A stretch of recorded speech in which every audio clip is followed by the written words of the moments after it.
Hojii tola ooltummaa karoora guyyoottan 90tiin hojiiwwan gosa 19 ta'an adda baasuun manneen harka qalleeyyii ijaaruu, bo'oo lolaa qulqulleessuu, maaddii qooduu, dhiiga arjoomuu fi sagantaa sharaa magariisaa irratti namoota 200,000 fi 67 caalan hirmaachisuun baasii maallaqaa mootummaan baasuu malu miiliyoona 200 fi miiliyoona 70 caaluu hambisuun danda'ameera jedhan itti gaafatamaa waajjira qindeessaa hirmaannaa uummataa fi tola ooltummaa kutaa magaalaa Yeekaa obbo Alamuu Himaroo በበጎ ፍቃድ እንግዲህ ወደ 19 አካባቢ ተግባራቶች ናቸው እንደ ክፍለ ከተማ እየሰራን ያለነው sagantaawwan garaagaraa 19 adda baasuun hojiiwwan tola ooltummaa gannaa hojjechaa jirra.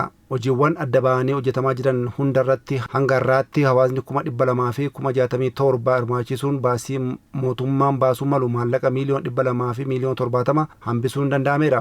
Hojii kana keessatti dargaggoonni, abbootiin qabeenyaa, qaamoleen hawaasaa hundi hirmaataniiru. Haaluma kanaan hojiiwwan guyyoo 90 qabaman hojjetamaa jiran keessaa dhibbeentaan 85 raawwatamaniiru. ኮሙሌቲቭ ግን አጠቃላይ ስራዎቻችን 85% አካባቢ ነው ያለነው። akka kutaa magaalaa Yeekkaatti karoora guyyoottan 90tiin manneen harka qalleeyyii 280 ijaaruuf qabamee hojjetamaa jiru keessaa manneen 220 ta'an ijaaramaa jiraachuu obbo Alamuun eeraniiru. ጠቅለኛ እንደ ክፍለ ከተማ 280 ቤቶችን እንገነባለን ብለን ነው በዚህ 90 ቀን ፕሮግራም ያዝነው። waliigalaan karoora guyyoota 90 akka kutaa magaalaa Yeekkaatti manneen harka qalleeyyii 280 ijaaruuf qabamanii hojjetamaa jiran keessaa manneen 220 ta'an hojjetamaa jiru. Kanneen keessaa aanaa tokkotti kan argamu gamoon abbaa darbii 10 ijaaramaa jirudha. Gamoon kun hojiin isaa qulqullinaaf saffisaan hojjetamaa jira. Yeroo har'aas ijaarsi isaa darbii lammaffaarra ga'eera. Jiraattota achirraa kan dabalatee namoota 100 caalan abbaa manaa kan taasisudha. Deeggarsa abbootii qabeenyaa, dhaabbilee fi biiroolee magaalichaan ijaaramaa kan jiru yoo ta'u, ijaarsi isaas onkoloolessanii xumurama jedhamee eegama. Gamoon abbaa darbii 10 kutaa magaalaa Yeekaa aanaa tokkotti ijaaramaa jiru kun bakkisaa duraan manneen baay'ee dulloomoo fi caccabaa jireenya dhala namaaf hin mijanne ta'uu kan ibsan itti gaafatamaan waajjira qindeessaa hirmaannaa uummataa fi tola ooltummaa aanaa tokko obbo Haayilaa Amaanuኤል Asaffaa yeroo har'aa ijaarsi gamoo kanaa saffisaan hojjetamaa jiraachuu himaniiru. ከዚህ በፊት ወደ 10 የሚጠጉ አባወራዎች የሚኖሩበት ቤት ነው፣ የቀበሌ ቤት ነው።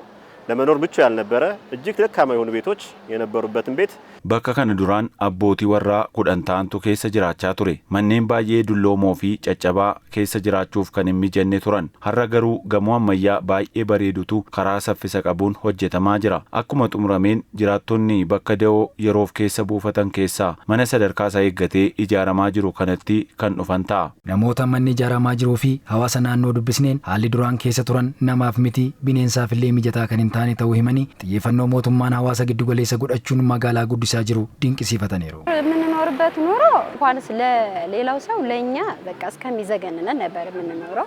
jireenyi duraan jiraachaa turre waan baay'ee jibbisiisaa namaaf miti bineensaaf iyyuu kan hin hawwamnedha. Haala sana keessaa baanee har'a gamoo ammayyaa kana yeroo arginu nuuf miti ijoollee keenyaaf gammachuu guddaadha. Dhala keenya waan gaarii kana dhaalchisuu keenyaaf keessa keenyatu nu boqote.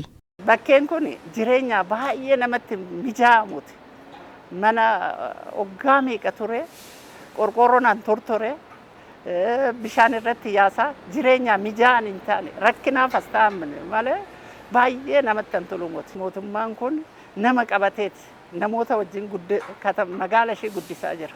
መንግስት አሁን እየሰራ ያለው ስራዎች ሰው ተኮር ስራዎች እየሰራ ነው።